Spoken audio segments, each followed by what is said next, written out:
जय हिंद दोस्तों। Rocking star पर एक नई वीडियो के साथ मैं आशुतोष मिश्रा आप सभी का तहे दिल से स्वागत करता हूं। दोस्तों, आज मैं एक डायलॉग के साथ नहीं बल्कि एक कहानी के साथ आप सभी के सामने आया हूं। कहानी जज्बे की, कहानी आत्मबल की, कहानी जुनून की। एक ऐसा इंसान जिसका कद तो छोटा था लेकिन उसके हौसले इतने बड़े कि ऊंचे से ऊंचे पहाड़ भी उसके सामने अपना सर झुकाते थे। कहानी है जज्बे की।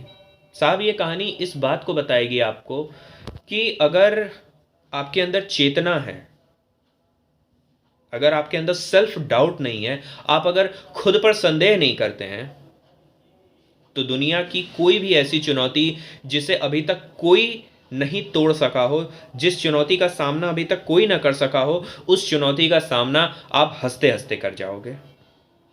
कहानी है नेपोलियन बोनापार्ट की। अगर आप सभी ने यूरोपियन हिस्ट्री कभी भी पढ़ी होगी तो नेपोलियन का नाम आप जरूर गूगल पे सर्च करके देखिएगा, आपको उसके बारे में बहुत कुछ पता चलेगा। यहाँ तक कि भारत के एक महान शासक विक्रमादित्य समुद्रगुप्त की तुलना भी नेपोलियन से की गई है। समुद्रगुप्त को भारत का नेपोलियन कहा गया है। कहानी है, छोटी सी है। एटलस पर्वत श्रृंखला। एटलस पर्वत श्रृंखला को दुनिया की सबसे दुर्गम पहाड़ियों में से एक माना जाता था। और अब बात आती है कि एटलस पर्वत श्रृंखला से ही नेपोलियन का क्या संबंध है, इसके बारे में हम सभी डिस्कस करते हैं। नेपोलियन की सेना बड़े बड़े राजाओं को हराते हुए आगे बढ़ रही थी, नए नए रिकॉर्ड्स बना रही थी। लेकिन नेपोलियन के सामने, उसकी सेना के सामने एक सबसे बड़ा चैलेंज था एटलस पर्वत श्रृंखला, एटलस की पहाड़ियाँ, जिसकी अगर हम बात करें कि उस पहाड़ी की चढ़ाई इतनी खड़ी थी कि अगर एक बार भी आपसे थोड़ी सी भी गलती होती है तो आप सीधा ऊपर से नीचे गिरोगे। और नेपोलियन अपनी सेना को लेकर के आगे बढ़ रहे थे। एक बुजुर्ग महिला का घर मिला। उस बुजुर्ग महिला ने नेपोलियन से कहा कि बेटा, बहुत कम उम्र हो, बहुत कम उम्र है बेटा, तुम्हारी बच्चे हो, क्या करने जा रहे हो? तो कहा कि माँ, मैं एटलस पर्वत श्रृंखला को तो फतेह करूँगा जरूर।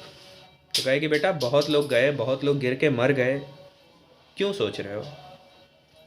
नेपोलियन ने कहा कि ठीक है माँ, अगर मैं मर जाता हूँ तब तो घर वापस नहीं जाऊँगा, लेकिन ये एक मोती की माला है मेरे गले में, वो मैं निकाल कर आपको देता हूँ। अगर मैं ज़िंदा वापस आया तो आपसे मिलूँगा ज़रूर और आपके साथ वक्त बिताऊँगा। और अगर नहीं आ सका तो ये मोती की माला मेरे घर वालों तक पहुँचा देना, वो समझ जाएंगे कि मैं शहीद हो गया। इतनी सी बात हुई और सेनापति ने नेपोलियन से पूछा कि सर, आगे क्या करना चाहिए? नेपोलियन ने कहा कि एक काम करो, हमारे सैनिकों को बताओ ही मत कि ये एटलस की पहाड़ी श्रृंखला है, क्योंकि अभी तक नेपोलियन के देश में, उसकी सेना में ऐसा कोई नहीं था जिसने एटलस की पहाड़ी को देखा हो या उसकी दुर्गम चढ़ाई को चढ़ा हो। अभी तक वैसा उसके देश में कोई भी नहीं था। सेनापति से सैनिकों ने पूछा कि सर, क्या करना चाहिए?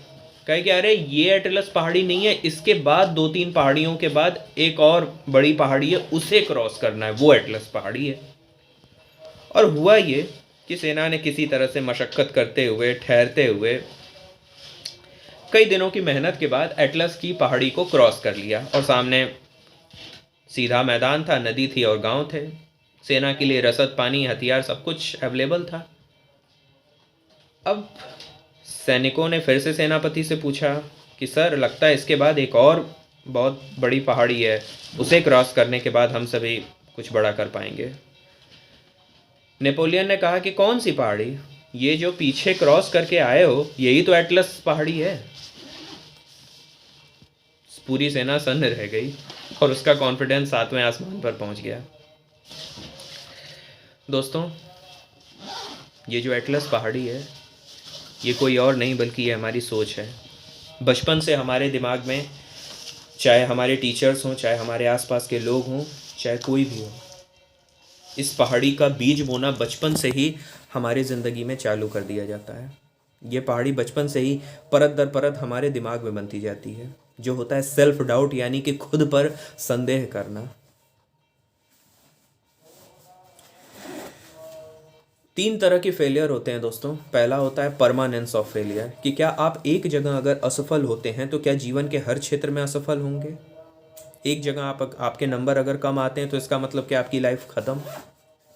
दूसरा परवेसिवनेस ऑफ फेलियर, यानी कि फेलियर को मान लेना कि असफलता परमानेंट है।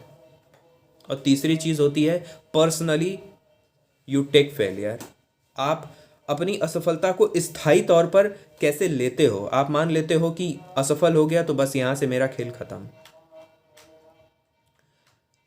दुनिया में आप कोई भी नया और बड़ा काम करने जाते हो तो सबसे बड़ी चीज़ होती है ये जो एटलस की पहाड़ी श्रृंखला है ना, ये आपके दिमाग की वो सोच है कि यार कोई नहीं कर पाया तो मैं भी नहीं कर पाऊँगा। क्योंकि जब आप खुद पर संदेह करते हो ना तो आपकी बॉडी में खुद ऐसे हार्मोन्स बनने चालू हो जाते हैं जो कि आपको अंदर से तोड़ देते हैं। और उसे हराने का सबसे एकमात्र तरीका है योग, क्योंकि वो एक ऐसी चीज़ है, योग का शब्द ही ऐसा है जिसका मतलब है जोड़ना, कि आप अपने दिमाग को अपने आत्मिक शक्ति से जोड़ते हो। शक्तिमान में एक बहुत अच्छी लाइन कही गई है कि ये आत्मशक्ति है, दुनिया बदल सकती है, फूलों से खिल सकती है, शोलों में जल सकती है, होता है जब आदमी को अपना ज्ञान, कहलाता है वो शक्तिमान। जय हिंद दोस्तों, फिर एक नई कहानी के साथ मिलूंगा, एक नए किरदार और एक नए जुनून के साथ। जय हिंद, जय भारत।